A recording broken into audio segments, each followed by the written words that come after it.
Nós estamos meditando em Mateus 25. Fizemos a leitura do texto base, Mateus 25, 14 a 30. Esse é o texto que vai servir de base para a nossa mensagem. É uma parábola, uma história que Jesus contou. Então nós vamos conhecer essa parábola melhor, vamos entendê-la melhor e o que ela quer nos dizer hoje. Qual a relevância dela para nós hoje. Se os irmãos olharem nas suas Bíblias, os irmãos vão ver que Mateus 25, 14 a 30 é uma das 3 parábolas que compõem esse conjunto. Tem aqui um conjunto de 3 parábolas aqui. Vocês veem uma parábola, a parábola dos 2 servos em Mateus 24. Os irmãos veem aí na sua Bíblia, de 45 a 51, tem essa parábola. É a primeira parábola desse conjuntinho. Os irmãos também têm a parábola das 10 virgens, que está aí nos versículos 1 a 13. É a segunda parábola desse grupo, esse conjunto de parábolas. E a parábola que lemos agora, há pouco, de Mateus 25, 14 a 30. São 3 parábolas, faz esse conjunto. E essas 3 parábolas ensinam como estar preparado para quando for encontrar com o Senhor. O objetivo dessas parábolas é esse. É ensinar, é mostrar como eu posso estar preparado para encontrar o Senhor quando Ele voltar. Então, se essa é uma preocupação sua, como servo dele, como crente, então essas 3 parábolas ensinam como estar pronto. Eu quero que Ele volte e eu quero estar pronto quando Ele voltar. Ok, então as 3 parábolas ensinam como. Uma vez encontrei uma pessoa, dei carona para uma pessoa na Palavra da Vida, há muito tempo atrás, quando ainda podia dar carona para as pessoas. Isso há uns 25 anos atrás, pelo menos, e a pessoa era de uma igreja, e eu perguntei algumas coisas sobre essa igreja, e eu disse, se Jesus voltar, como a pessoa pode se preparar para agradá-lo e ser salvo, e estar salvo quando ele voltar? A pessoa disse, a mulher não pode ter cortado o cabelo. Se ela cortou o cabelo, ela fica. Se ela cortou o cabelo, a mulher ela não vai para o céu. Então, essa pessoa achava que o único jeito das senhoras se prepararem para a vida do Senhor era deixar o cabelo crescer. E aí então, o Senhor ao voltar iria salvar essa pessoa por causa disso. São invenções que aparecem por aí, as pessoas inventam isso, escravizam os homens com essas coisas, que não tem o menor fundamento na Escritura. O que nos interessa é o que a Palavra de Deus diz, e essas 3 parábolas mostram que para que estejamos preparados. Quando o Senhor voltar, de acordo com a primeira parábola, a parábola dos 2 servos, eu devo estar cuidando dos outros servos. A primeira parábola mostra isso. Que o Senhor, quando voltar, quer nos encontrar cuidando dos outros servos. Então, se você não cuida dos seus irmãos, você não está preparado para quando Ele voltar. Porque Ele diz que Ele encarregou o servo de dar alimento aos outros servos. Bem-aventurado o servo a quem o Senhor, quando vier, encontrar agindo assim. Então, uma das formas de você se preparar para a vinda do Senhor e encontrá-lo e receber dele uma palavra de apreciação, de elogio, de aprovação é cuidar dos seus irmãos. Cuide dos seus irmãos. Que o Senhor, quando voltar, quer encontrar você fazendo isso, cuidando do povo dele. A segunda parábola, a parábola das virgens, nós aprendemos na semana passada. Mostra que quando o Senhor voltar, Ele quer encontrar os seus servos com condições de glorificá-lo através do seu brilho. O Senhor quer nos encontrar com capacidade de glorificar através do nosso brilho, da nossa luz. Então Ele diz, olha, quando o Senhor voltar, nós temos que ter azeite nas nossas lâmpadas, para iluminar, para brilhar. E nós aprendemos isso na semana passada. O Senhor quer nos encontrar preparados com vidas que brilham, como lâmpadas que brilham.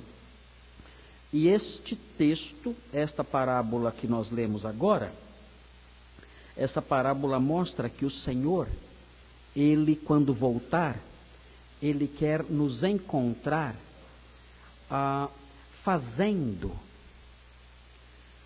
com que as coisas que Ele nos entregou estejam produzindo algo para Ele. O Senhor nos entregou muitas coisas. Quando Ele voltar, Ele quer nos encontrar fazendo essas coisas que Ele nos confiou, produzir algo para a glória dEle, para a honra dEle. É isso que a parábola ensina. É uma parábola que trata de mordomia. O que fazemos com as coisas que Deus colocou em nossas mãos, que não são nossas, são dEle. Nós pensamos que são nossas, mas não são, são dEle. E o que estamos fazendo com estas coisas que Ele colocou sob os nossos cuidados? Nós estamos fazendo com que essas coisas que Ele confiou a nós produzam algo para Ele ou não? Se nós não estamos fazendo isso, se as coisas que Ele nos confiou estão sendo guardadas para nós mesmos, então o Senhor não se agradará de nós na sua vinda. Essa parábola, portanto, fala sobre o que fazer com as coisas que Deus nos confiou até o dia da sua vinda. Nós temos que produzir durante a ausência do Senhor. Nós temos que produzir para o seu reino.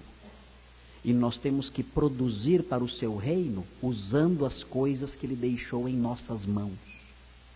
Como nós podemos produzir para o reino de Deus, para a glória de Deus, para o enaltecimento do seu nome, para o enriquecimento do seu reino? Como? Usando as coisas que Ele colocou em nossas mãos. Se nós não fazemos isso, se nós guardamos essas coisas, mantemos essas coisas conosco e não as usamos para produzir a glória de Deus e o enriquecimento dEle, então nós não estamos agindo como servos bons. É muito importante que quando nós olhemos para uma parábola, nós façamos aquilo que Jesus queria que nós fizéssemos. Você tem que se achar na parábola. Quem é você na parábola? Lendo a parábola, você vai se encaixar em um personagem. Você tem que descobrir em qual personagem você se encaixa. A parábola fala de um senhor, fala de servos bons, fala de um servo mau. A parábola vai se desenvolvendo com esses personagens. E o que o Senhor queria que nós fizéssemos quando nós lêssemos essa parábola, ou os seus ouvintes iniciais, quando ouviram essa parábola, o que Ele queria que eles fizessem? Que eles se enxergassem na parábola. E é o que os irmãos devem fazer. Então, o que eu vou fazer agora? Eu vou apresentar aos irmãos as etapas da parábola. A parábola tem 4 etapas. Então, eu vou apresentar as 4 etapas. É uma história. Eu vou contar a história de novo. Mas eu vou contar a história explicando alguns detalhes que são da época e que os irmãos talvez não entendam. Então, eu vou explicar esses detalhes para que os irmãos entendam melhor. Mas enquanto eu estiver contando, expondo as 4 etapas da parábola, os irmãos devem estar se procurando na parábola. Quem sou eu na parábola? Vocês se encaixam, tenham certeza. Todos aqui se encaixam em algum personagem. Todos. Ninguém fica fora. Você vai se encaixar num personagem. Você vai dizer, eu sou, e saberá completar a frase. Então procure você aqui. Onde está você aqui? Você está aqui. Eu estou aqui. Nós estamos aqui. Basta você se encontrar e saber onde está e quem é você nesse texto que acabamos de ler. As 4 etapas, eu coloquei um nome para cada uma. São quatro pequenas etapas na parábola. Você vai acompanhar comigo. A primeira etapa se chama distribuição. É uma palavrinha só. É o nome da primeira etapa da parábola. A distribuição. Ela está nos versículos 14 e 15. São 2 versículos somente, os versículos que falam sobre a distribuição. Veja o que diz o texto. Também é como um homem, aqui falando sobre o reino do céu, se referindo à vinda do reino do céu. Também é como um homem que, ausentando-se do país, chamou seus servos e lhes entregou seus bens. Notem, é uma grande honra para os servos isso. Na antiguidade, muitos servos recebiam essa honra. A honra de se tornar um administrador dos bens do seu senhor. Quando nós pensamos em servos ou em escravos, por causa da história do Brasil, nós pensamos em pessoas extremamente judiadas, sofrendo ali, apanhando, pessoas que não iam à escola, pessoas que não sabiam nada, só sabiam trabalhar na terra por causa das suas condições, sendo judiadas o tempo todo, vivendo ali em condições miseráveis. Nós pensamos nisso por causa da nossa história da escravidão. Mas os escravos naqueles dias não eram assim. Claro que existiam escravos nessas condições, mas muitos escravos na antiguidade eram homens extremamente cultos e capazes, e muitos deles trabalhavam como administradores de toda a fortuna do seu senhor. Um exemplo disso que nós encontramos na Bíblia é a história de José. José foi escravo de Potifar, e ele administrava toda a riqueza, toda a fortuna e todos os bens do seu senhor. Assim era aquele homem. E ele era um escravo naquela casa. Aqui o que esse senhor faz é isso. Ele chama 3 dos seus servos e lhes honra. É uma honra para eles. Ele diz: eu vou me ausentar do país e eu vou confiar a vocês alguns bens que eu tenho, parte da minha fortuna, eu vou confiar a vocês para que vocês administrem isso para mim. É um voto de confiança, é um modo de tratar muito honroso, e é isso que esse homem faz. E vejam, a um deu 5 talentos. Note bem, quando nós lemos essa parábola, nós aqui no Brasil, quando lemos essa parábola, nós já pensamos que talento é cantar, tocar violão, tocar piano. Ah, Deus não me deu nenhum talento, então eu não estou nessa parábola aqui, porque eu não tenho talento nenhum. Porque Deus nunca me deu. Eu conheço uma pessoa que tem 3 talentos, mas enterrou os 3, porque ele não toca, não canta, ele sabe, mas não faz. Nós desvirtuamos a parábola por causa do nome talento, porque para nós talento é o quê? É uma habilidade especial, artística, que a pessoa tem, né? Ou uma habilidade especial de fazer alguma coisa, de falar em público, de jogar futebol. Falam tanto no Brasil que temos vários talentos, né? Jogam futebol, enfim. Associamos a palavra com isso. Irmãos, talento aqui não é isso. Talento aqui é dinheiro. Um talento é muito dinheiro, muito. Um talento equivale a 6.000 denários. Mas daí eu não sei o que é um denário.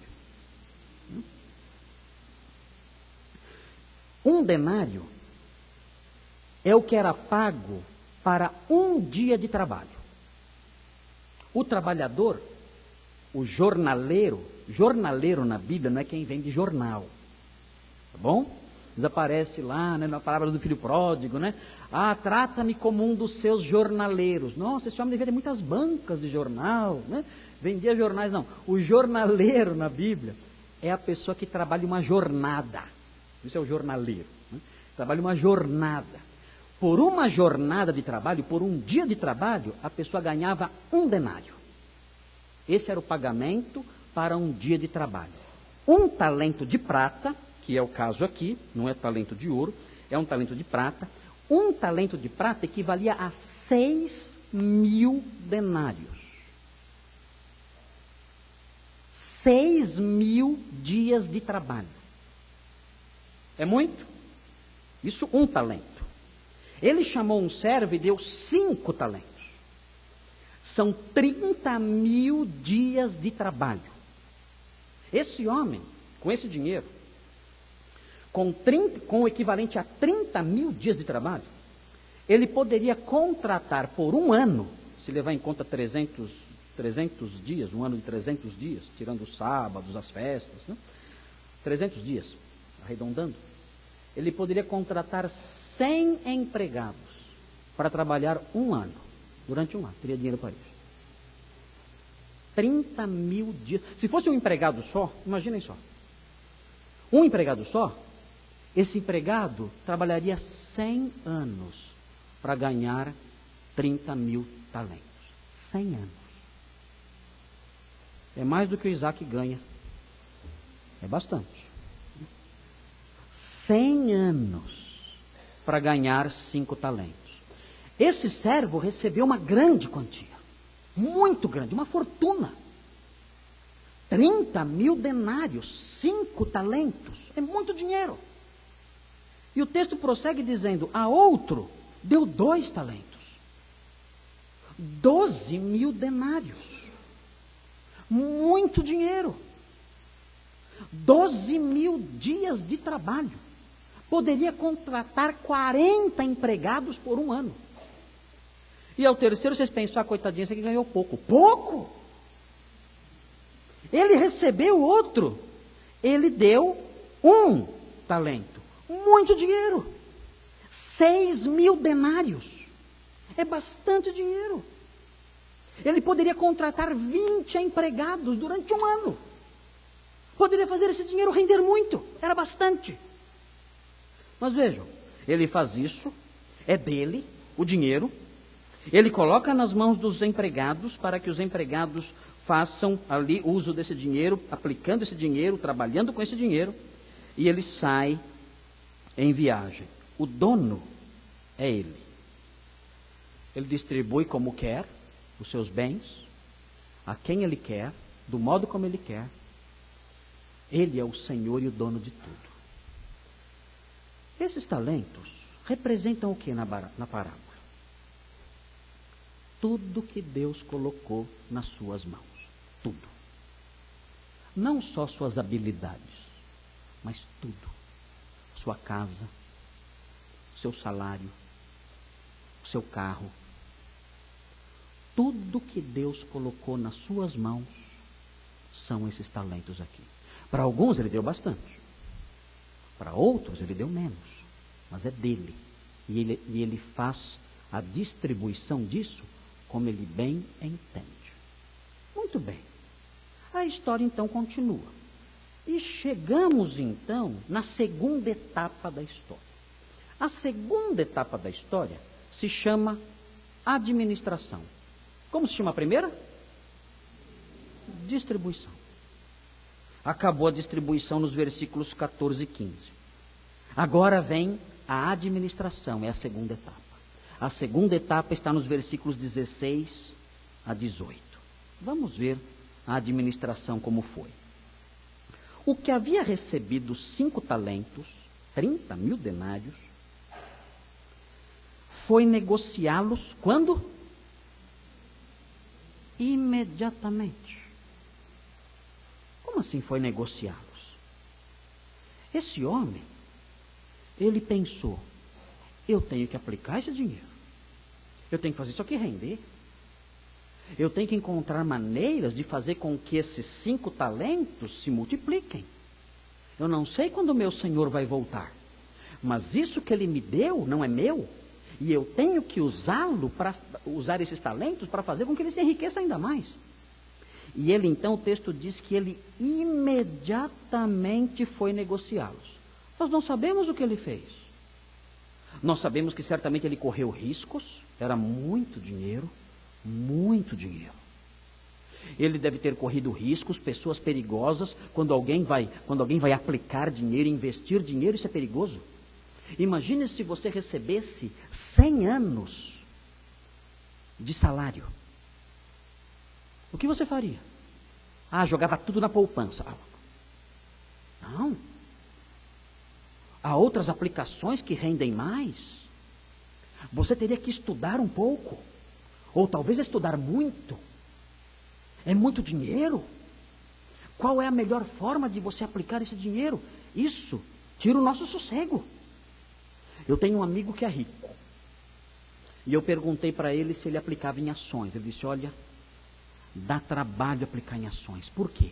Fala, porque existe a Bolsa de Tóquio. E é um problema. Porque a Bolsa de Tóquio funciona enquanto eu estou dormindo.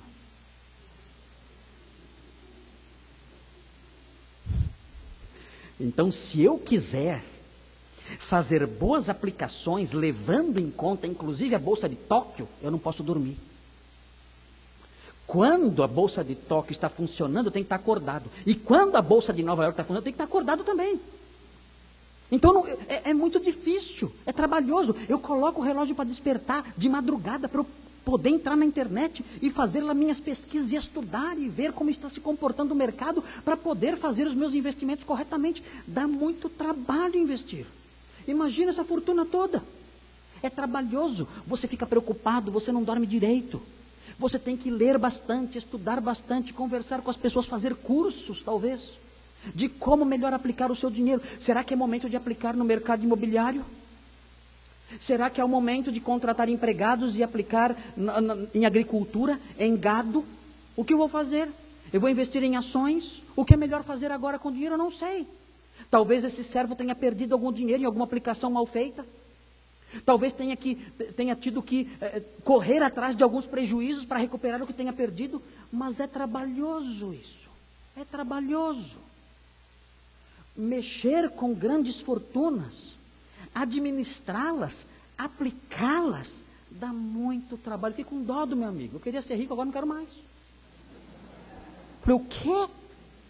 Você acorda 2 da manhã para entrar na internet, no site da Bolsa de Tóquio? Ah, meu amigo, sinto muito. Vou morrer pobre mesmo. Né? Você fique lá com sua fortuna de madrugada, investindo ali, porque eu vou dormir muito bem de noite. Não quero nem saber da Bolsa de Tóquio.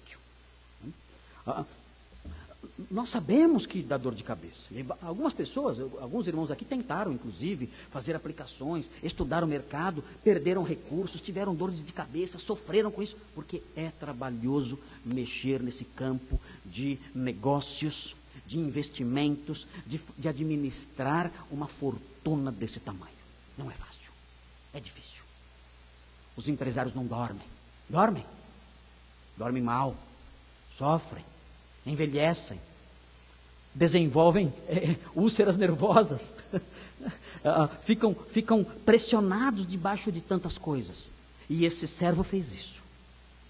Esse servo pegou essa grande fortuna e ele trabalhou com ela muito, passou noites em claro, investiu, estudou, trabalhou e fez render o dobro. Olha que lindo isso. Fez render o dobro. E o texto prossegue. Da mesma forma, é bonito começar uma história assim, da mesma forma. Quando o antecedente é tão positivo, você vê uma história começando assim, da mesma forma, você fala, esse também se deu bem. E o texto diz isso mesmo. O que havia recebido 2, ganhou mais 2. Dobrou. Bonita a história dele também. Sofreu, não dormiu à noite, entrou na internet de madrugada, consultou a Bolsa de Tóquio, fez uma análise do mercado imobiliário, fez uma análise da Bolsa em São Paulo, em outros países, em todos os lugares, e fez as aplicações corretas. Talvez tenha tido prejuízo, tenha sofrido preocupações, mas conseguiu sucesso e rendeu mais 2, dobrou a fortuna do seu Senhor. Mas vejam, quando uma história começa com mas, é feio, não é? Quando uma história começa com mas, tem algo errado que vem por aí. Pensa na história da nossa igreja. Pensa na nossa história aqui. Há tantas áreas da vida. Vamos escolher essa que é comum a todos nós. Há irmãos na igreja que trabalham, que se dedicam, que se empenham, que gastam sua vida aqui. Mas, qual parte da história você está? Antes do mas ou depois do mas? Há membros aqui da igreja que dão suas vidas. Há pessoas que não aparecem na igreja, mas não aparecem no cenário aí como grandes trabalhadores, mas estão sempre envolvidas, trabalhando, realizando tarefas pequenas ou grandes, fazem as coisas acontecer. Se dedicam, amam a igreja de Deus. Amam o serviço do mestre, se envolvem nesse serviço, dão seu coração nesse serviço. Mas, como começa a sua história? Nessa historinha que eu comecei a contar. Essa historinha eu comecei a contar agora. Como começa a sua história? É com um mas? Se a sua história, nisso que eu falei agora, começa com um mas, vem algo ruim agora. Algo muito ruim. É como esse servo. A história dele também começa com um mas. Vejam. Mas o que havia recebido foi, cavou um buraco na terra e escondeu o dinheiro do seu senhor.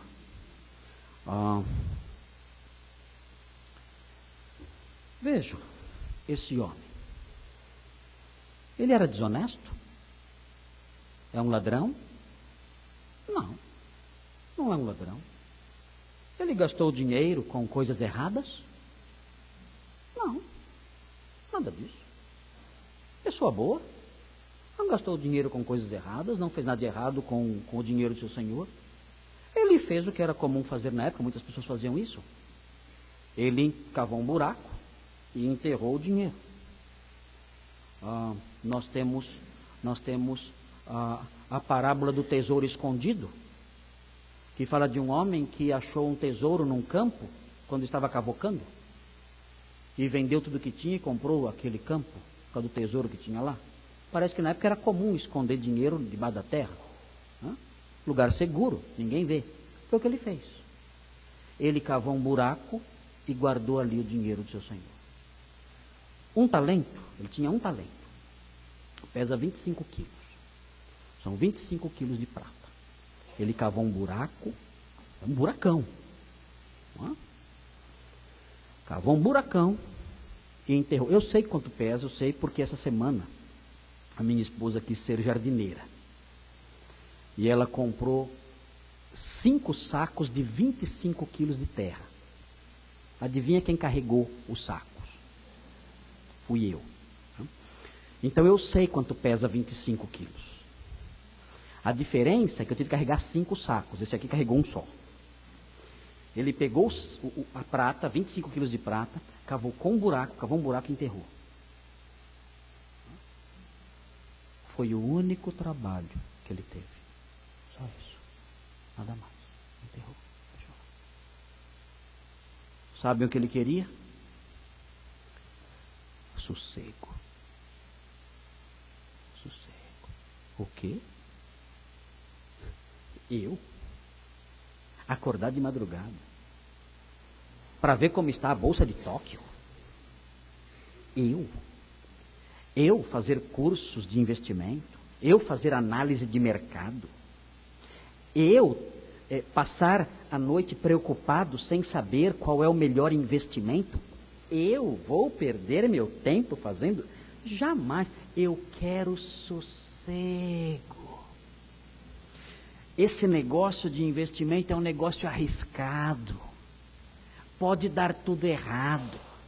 Eu vou ter dores de cabeça.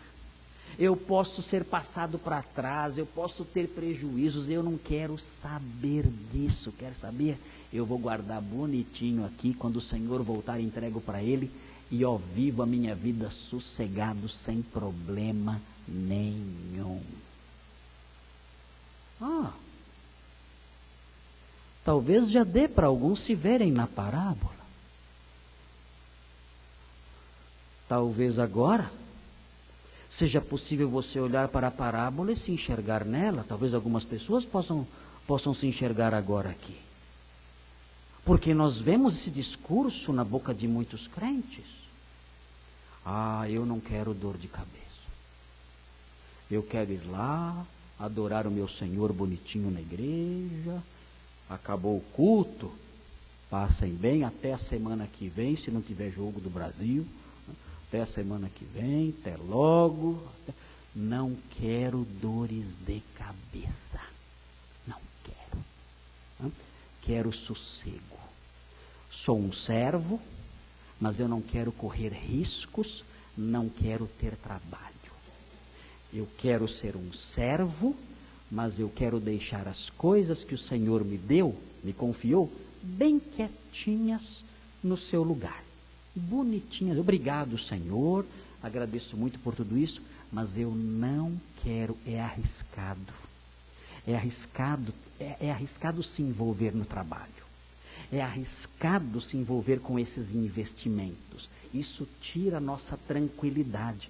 Isso gera compromissos. Isso gera chateações. Isso gera incômodos. Eu não quero isso. Eu quero dormir tranquilo. Eu quero ficar sossegado. Não estou fazendo nada desonesto. Nada. E é isso que eu quero. Manter o meu padrão normal de vida, honesto, certinho, mas não quero me envolver com coisas que possam tirar a minha tranquilidade. Há alguém aqui que se vê na parábola? Há muitas pessoas assim.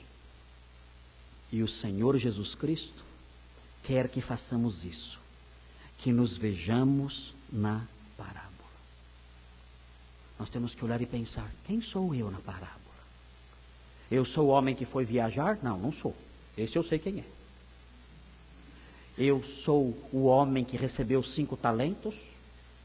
Olha, realmente acho que eu sou esse aí. Só que recebi os 5 talentos, mas eu sou uma mistura. Eu sou a mistura do que recebeu 5 com o que recebeu 1.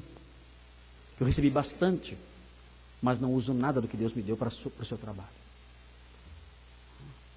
Eu também penso, eu não quero dores de cabeça, não quero compromissos, não quero incômodos, não quero desconfortos. Nós podemos, muitos de nós, podemos nos ver na parábola. E o texto, então, prossegue. Talvez você já esteja se vendo na parábola e o que pode acontecer, não sei. Eu vou arriscar. Pode acontecer de você se ver na parábola e falar assim: olha, realmente, eu tenho agido como o servo que recebeu 1. Eu tenho tudo que o Senhor tem me dado e eu procuro ficar quietinho no meu canto porque não quero dores de cabeça no trabalho dele. Mas você tinha que me ver no passado. Eu já fui esse cara dos 5. Eu já fiz tanto. Você não tem noção de quantas coisas eu já fiz. Eu já fui o homem dos 5 talentos que já fez a coisa multiplicar. Hoje eu estou meio cansadão, não quero mais nada. Hoje eu sou o do 1. E ninguém pode me acusar tanto assim, porque eu já fiz tanto. Já investi tanto. Eu fui dos 5 no passado. Se eu sou do 1 agora, tem que fazer uma média aí, né? Ninguém pode me criticar agora. Geralmente, os que são mais velhos na igreja pensam assim. São mais antigos na igreja pensam assim. Eu, às vezes penso, estou cansado, queria aposentar. Tem aposentadoria para pastor? Tem, devia ter, né?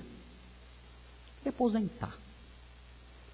Pegar as coisas que eu tenho, os recursos que eu tenho, o tempo que eu tenho, a saúde que eu tenho, ainda um pouco,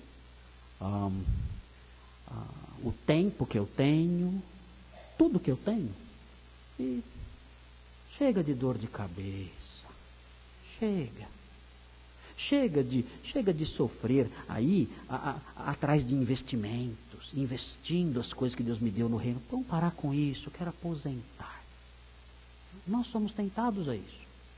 Nós que já fizemos bastante coisas para o reino, somos tentados a deixar de ser o servo dos 5 talentos e nos tornarmos o servo do 1 talento. Mas vou dizer para vocês uma coisa que me chocou bastante quando eu estava nos Estados Unidos, há 2 anos atrás. Eu fui a uma igreja, e naquela igreja que eu frequentava lá, perto da minha casa, a casa onde nós morávamos, o pastor pregou sobre a vida de Saul. E ele disse uma frase que me deixou aterrorizado. Porque a frase era terrível e a frase era verdadeira. Ele contando a história de Saul, ele falou como foi que Saul morreu. Vocês se lembram da história? Saul consultou uma médium e dias depois ele foi morto. E ele disse: irmãos, esse Saul, um dia, ele esteve entre os profetas do Senhor, tomado pelo Espírito Santo e profetizando com eles. E o fim dele foi com uma macumbeira. E ele disse o seguinte: não importa como você começa o seu trabalho, o que importa é como você termina. Meu Deus! Meu Deus! É verdade. Não importa como você começa, importa como você termina. Aquele homem começou entre os profetas, terminou com uma macumbeira. E é isso que importa. Nós vemos Demas no Novo Testamento, Salomão no Antigo Testamento. Vemos essas pessoas que começaram bem, mas terminaram mal. Se você foi o servo dos 5 talentos no passado, e agora você é o servo do 1 talento, é isso que conta. O que conta é o modo como você se vê na parábola agora. Não importa o que aconteceu no passado. Na palavra de Deus, nós vemos isso. Que a palavra de Deus mostra os arranhões que ficam no caráter da pessoa, na vida da pessoa, na história da pessoa, que termina mal. Você tem que começar bem e terminar bem. E se você começar mal, tem que terminar bem. Como Manassés. O rei Manassés começou mal, mas terminou bem. E foi lembrado por isso, porque terminou bem. Não adianta você ficar dizendo: ah, no passado, ah, lá atrás, ah, eu fiz tantas coisas, oh, eu trabalhei tanto, ah, meus talentos produziram tanto, agora não. O que importa é agora. O que importa é o modo como você termina, não o modo como você começa. O que acontece então depois? Esse servo escondeu ali esse dinheiro todo e enterrou. E agora vem a terceira etapa da história. A terceira etapa da história está nos versículos 19 a 23. Se chama compensação. Compensação. Como se chama a primeira? Distribuição. Como se chama a segunda parte? Administração. Agora chega a terceira parte. É a compensação. Agora chegou o momento decisivo da história. O que vai acontecer? Vamos ver no versículo 19. Depois de muito tempo, não havia desculpas para não ter trabalhado. Muito tempo se passou. Eles poderiam ter feito muito com o dinheiro. O Senhor demorou. Podem ter reclamado por ele ter demorado, mas a sua demora foi boa. Deu tempo de fazer bastante. Deu tempo de aplicar bastante. Deu tempo de fazer render o dinheiro. Foi boa a demora dele. E o texto prossegue: depois de muito tempo, o senhor daqueles servos voltou para acertar contas com eles. Então, aqui já vai dando medo aqui. Aqui já a parábola já vai dando medo, e é para dar medo. A parábola chega agora no seu auge. Jesus, ele contava essas parábolas, o povo ficava sem respirar ouvindo. Chegou o Senhor, chegou a hora, é a hora decisiva. Esse então dá até medo, então, ai, ai, ai. Eu me lembro da minha nona.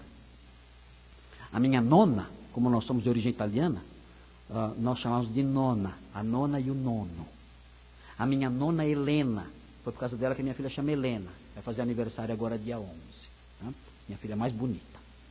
Ela se chama Helena em homenagem à minha nona. A minha nona contava histórias. A minha nona era uma contadora de histórias. Então eu ia na casa dela quando era pequeno e sentava ali. E ela contava as histórias para mim. E eu ficava sentado ali na frente dela, eu não piscava. E ela contava histórias do interior de Minas. O Thomas e a Carol conhecem todas as histórias, eu acho. E ela contava a história do lobisomem. Ela contava a história da mula sem cabeça. Ela contava a história do corpo seco. Esse vocês não conhecem. O corpo seco, só eu. Esse eu conto para as minhas, contava para elas quando elas eram pequenas, para elas dormirem logo. Você dorme, que o corpo seco não tem igual. Era de matar, dava muito medo do corpo seco. Quando eu estava muito corajoso, eu dizia: Nona, conta de novo a história do corpo seco. Ela dizia: você quer ouvir mesmo? Quero. Eu me segurava na cadeira. E ela contava, e elas, irmãos, como ela contava bem as histórias. E ela ia dizendo, naquele sotaque mineiro dela, lá de Grão-Mogol, não é de Grão-Mogol, era de Munhoz, grande metrópole de Munhoz. Né? Ela contava a história.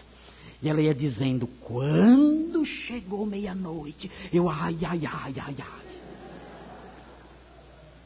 Eu já sabia o que ia acontecer, mas eu tinha medo. No mesmo, ali, tremendo. E ela ia contando. E eu não me mexia na cadeira. Ali ela contando aquela história. Os contadores de história têm essa habilidade de mexer com a gente. Eles podem contar a mesma história 10 vezes. Nós ficamos sofrendo ali enquanto escutamos, porque eles têm essa habilidade. A minha nona era uma artista.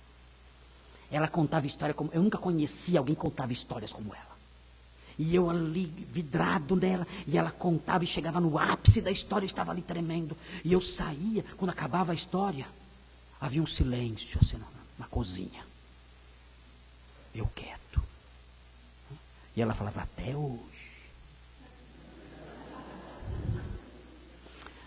hoje, quem passa naquela estrada escuta o choro do corpo seco. Cuidado quando passar. Meu Deus do céu, me livra dessa estrada. O Senhor Jesus era esse contador de histórias. Ele era esse homem hábil. Ele tinha uma habilidade sem igual. Superava a minha nona na sua habilidade de contar histórias. E ele então, nesses momentos, ele fazia a multidão ficar sem respirar. Nós lemos o texto e lemos o texto de maneira tão seca, tão mecânica, nós perdemos essa dimensão. Mas naqueles dias, nós já conhecemos a história, ela já envelheceu para nós. Mas naqueles dias, quando o Senhor Jesus contava aquela história, ele fazia as pessoas perderem o fôlego. Ele dizia então, chegando que havia recebido 5 talentos, e as pessoas então ficavam olhando para o Senhor, sem piscar. O que vai acontecer? É o momento máximo agora, é o zênite agora da história. E a história prossegue. Ele apresentou-lhes mais 5 talentos. A palavra que o Senhor usa aqui, ele lhes apresentou, é uma palavra formal. Não é só, tá aqui. Não.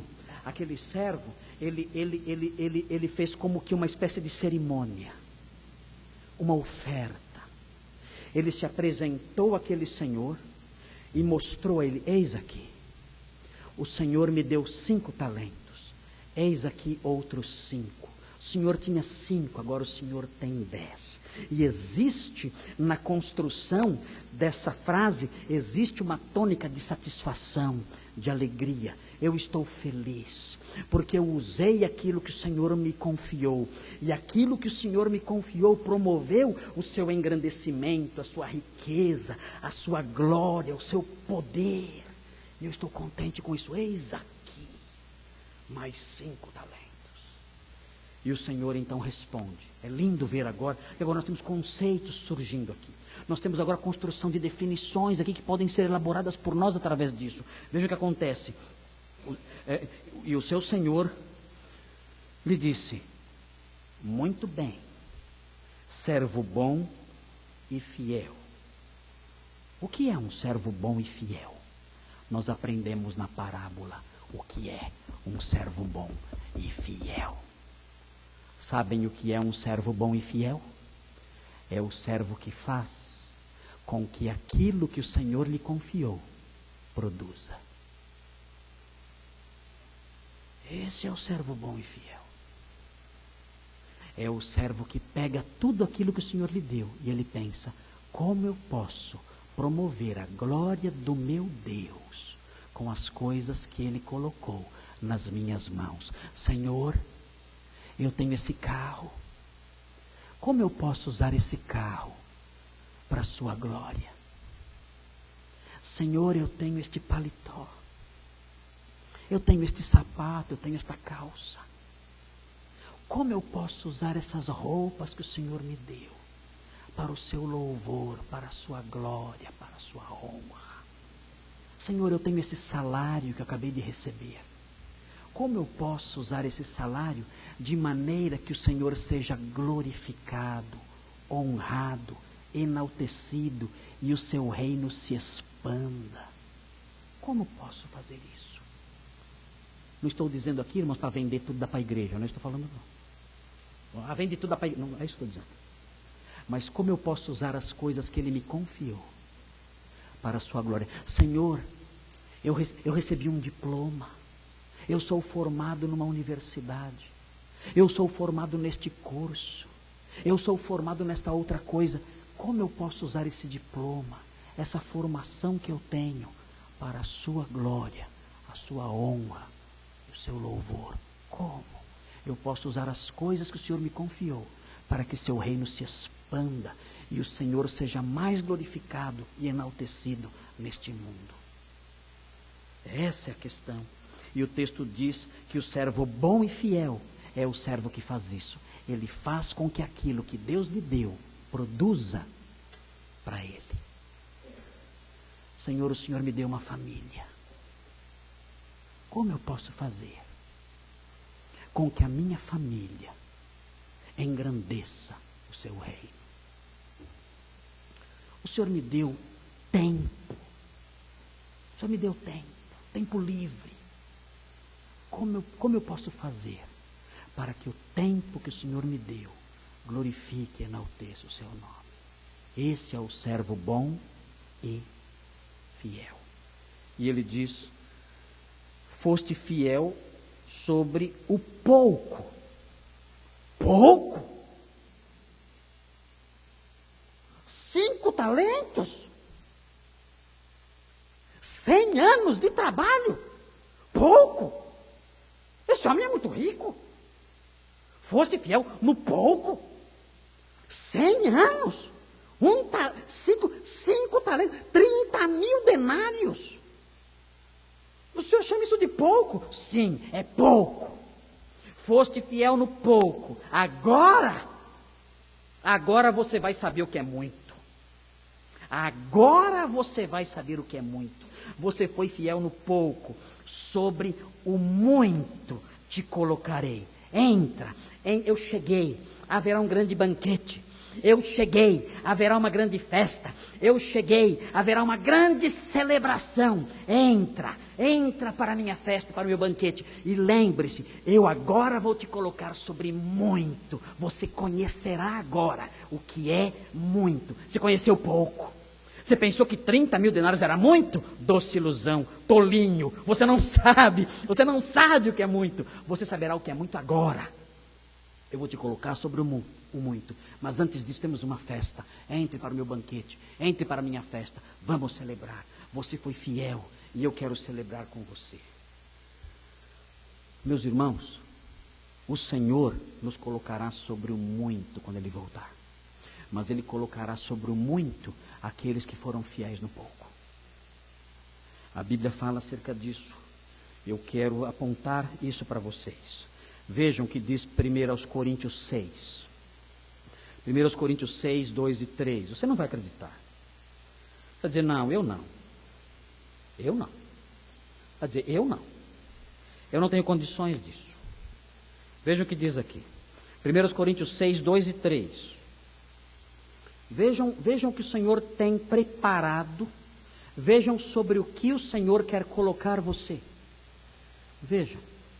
Você que é cristão, você que é servo dele, você que usa os seus talentos para a sua glória. Veja o que ele tem a dizer aqui.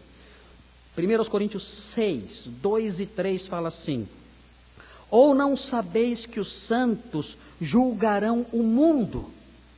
O quê? Eu? Sim, mas eu não fiz direito. Eu não sei fazer isso. Eu mal tenho primário, incompleto. Como é que eu posso fazer isso? A Bíblia diz, os santos vão julgar o mundo. Serão juízes, magistrados. Ele colocará os santos nessa posição. E o texto prossegue dizendo no versículo 3, não sabeis que iremos julgar os anjos? Nós vamos julgar os anjos. O Senhor nos colocará nessa posição. Isso é o muito. E ele prossegue, veja no capítulo, veja no texto de Apocalipse. No Apocalipse capítulo 5. Ele diz o seguinte acerca dos santos, dos crentes. Vejam o que está reservado para os crentes. Apocalipse 5, versículo 9. O texto fala o seguinte, Apocalipse 5, 9. E cantavam um cântico novo, dizendo: Tu és digno de tomar o livro e de abrir seus selos, porque foste morto e com teu sangue compraste para Deus homens de toda tribo, língua, povo e nação. Vejam o versículo 10. O que acontecerá com estes que ele comprou? E os constituíste reino e sacerdotes para nosso Deus, e assim reinarão sobre a terra. Você sabia que isso vai acontecer com você? Você vai ser um rei sobre o mundo. É isso que o Senhor diz aqui, reinarão sobre a terra. O capítulo 20 de Apocalipse diz a mesma coisa. Em Apocalipse 20, versículo 4, o texto diz: Então vi tronos, Apocalipse 24. Então vi tronos, e foi dado o poder de julgar aos que neles se assentaram. E vi as almas dos que foram degolados por causa do testemunho de Jesus e da palavra de Deus. Os que não adotaram a besta, nem a sua imagem, e não receberam o sinal na testa nem nas mãos. Eles reviveram e reinaram com Cristo durante 1000 anos. Os outros mortos não reviveram, até que se completassem os 1000 anos. Esta é a primeira ressurreição. Bem-aventurado e santo é o que participa da primeira ressurreição. A segunda morte não tem poder sobre eles, mas serão sacerdotes de Deus e de Cristo e reinarão com ele durante os 1000 anos. O Senhor nos transformará em reis. Vejam o capítulo 22, quando tudo acabar, no novo céu e na nova terra. Vejam o que diz no versículo 5, 22, 5, o texto diz: Não haverá mais noite, é a nova criação. Não haverá mais noite, e não precisarão de luz de lâmpada, nem da luz do sol, porque o Senhor Deus os iluminará, e eles reinarão pelos séculos dos séculos. Isso é o muito. Aqui é o muito. Foste fiel no pouco, eu vou te colocar sobre o muito. Você reinará para sempre sobre todo o universo. Esse é o muito do nosso Deus. Essa é a resposta que ele tem ao servo bom e fiel. Esse servo entra para o seu banquete e é colocado sobre o muito. Mas a parábola termina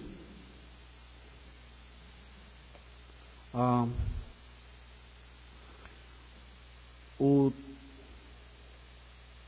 texto fala, caminhando para o final, o que aconteceu com outro servo. Nós temos aqui a quarta parte, é a quarta etapa. Essa quarta etapa se chama punição. Como se chamam as partes? A primeira é distribuição. A segunda é administração. A terceira, compensação. E a quarta é a punição. A parábola termina mal. A parábola termina num tom triste, talvez para nos alertar. Talvez para que saiamos daqui com ela na cabeça, com preocupação, pensando em nós mesmos. O texto diz: chegando também o que havia recebido... desculpem. Esse aqui é o restante da outra parte. Até o versículo 23, que acontece a mesma coisa. Versículo 24. Por fim, Na verdade, a palavra que aparece aqui é mas. Lembram do mas? Aparece aqui de novo. Mas. De novo o mas. Esse homem é o homem do mas. A história dele é cheia de mas. É cheia de poréns. Sempre é o contraste para o mal. Ele diz no versículo 24: por fim, chegando o que havia recebido 1 talento, disse: Senhor, eu sabia que és um homem severo, que colhes onde não semeaste e recolhes onde não plantaste. O que significa isso? Sabe o que significa isso? Significa o seguinte: eu sei que o Senhor é um excelente investidor. O Senhor faz investimentos que ninguém acredita e o Senhor tem lucro. Em outras palavras, está dizendo o seguinte: eu sei que o Senhor tira leite de pedra. O Senhor é o master. O Senhor é o melhor investidor que eu conheço. Além do Senhor ser um homem rígido na sua administração e no modo como o Senhor trata as suas coisas, o Senhor também é um homem que tem uma capacidade de investimento que ninguém nunca viu. O Senhor é capaz de colher onde ninguém colhe.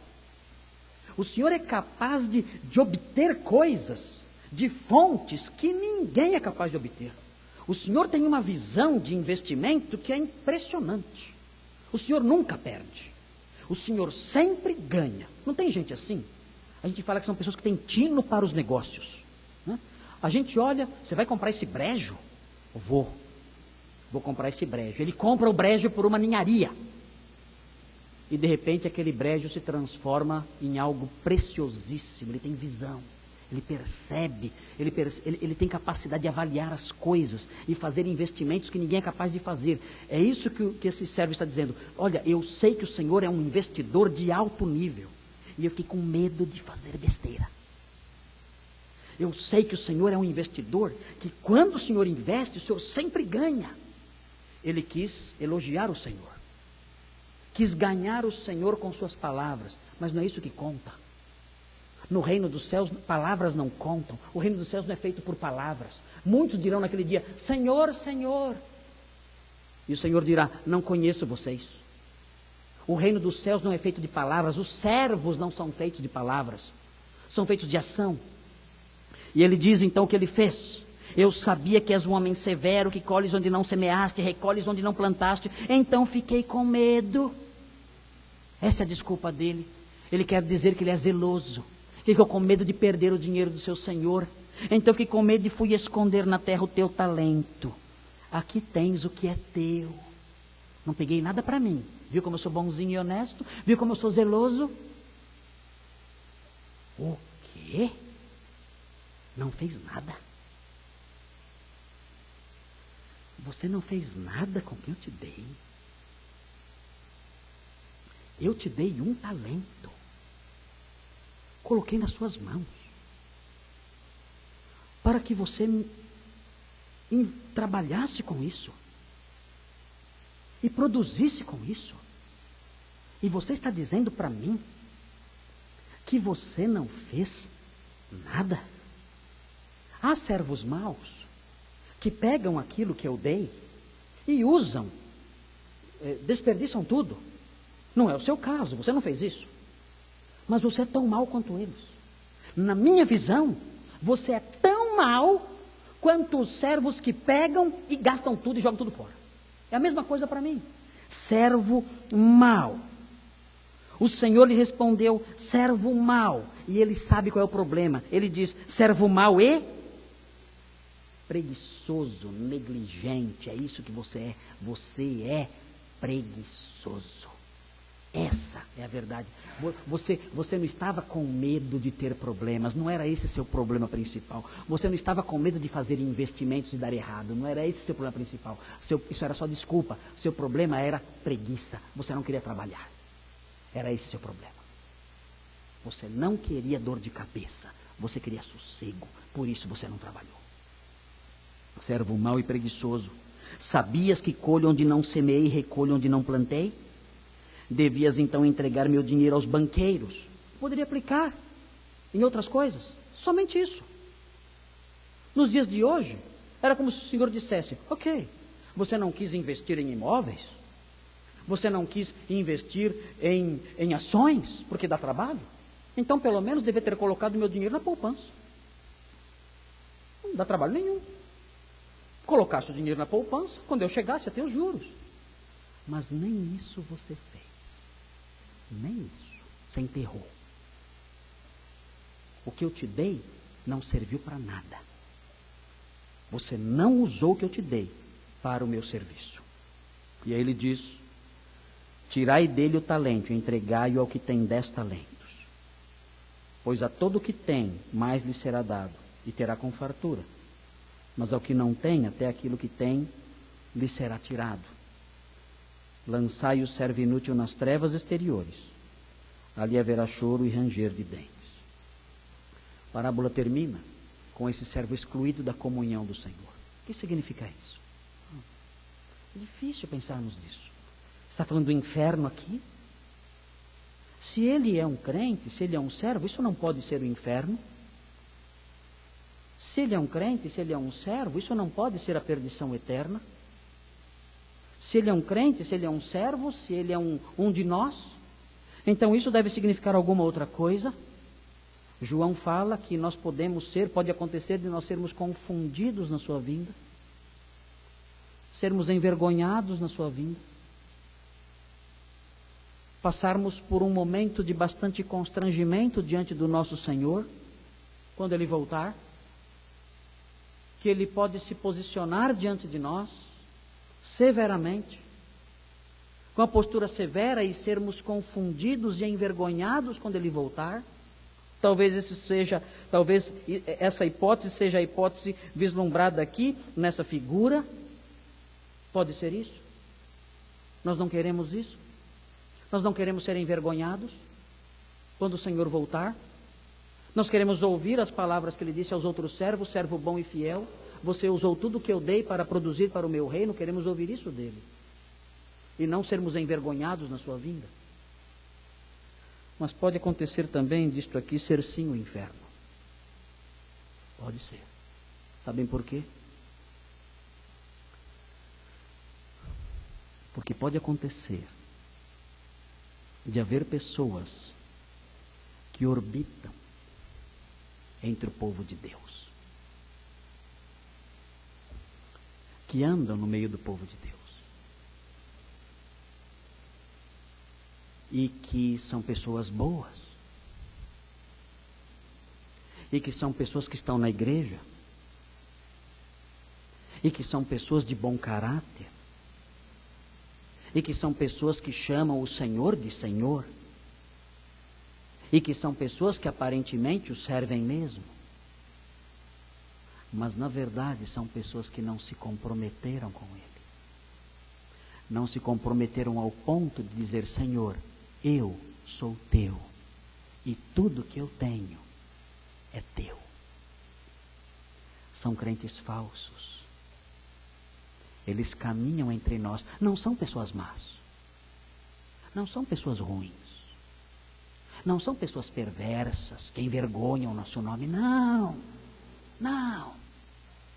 Mas são pessoas que aprenderam os costumes da nossa casa. São pessoas que acolheram a ética da nossa casa. São pessoas que acolheram o modo de viver da nossa cultura cristã. Mas não são servos de verdade. São pessoas que servem a si mesmas, que não querem compromisso com o Senhor. Nada disso. Estão aqui, falam como nós, andam como nós, parecem viver como nós, mas não são servos de verdade do Senhor. Como nós sabemos? Eles não se preocupam em glorificá-lo com tudo que têm. Não. Eu estou aqui, mas não conte comigo. Eu estou aqui, mas eu não sou um servo de verdade. A minha vida não é dele. O que eu tenho não é dele. O que ele me deu não é dele. O que eu tenho não é empregado para a glória dele. Não, é para mim. Eu quero tranquilidade e sossego só. Eu sou meu, eu não sou dele. E tudo que ele me deu é meu. Eu não uso para ele, é só para mim. Não são servos de verdade. E se for este o caso, se forem estas as pessoas que o Senhor tem em mente aqui, então essa pessoa de fato será lançada nas trevas exteriores da perdição eterna, onde haverá choro e ranger de dentes. A perdição sem fim. De pessoas boas. De pessoas que orbitaram, transitaram entre nós, mas nunca se comprometeram de fato com o Senhor para servi-lo com o que são e o que têm. Quem é você na parábola? Você se encaixa num desses homens aqui. Quem é você na parábola? Vamos orar.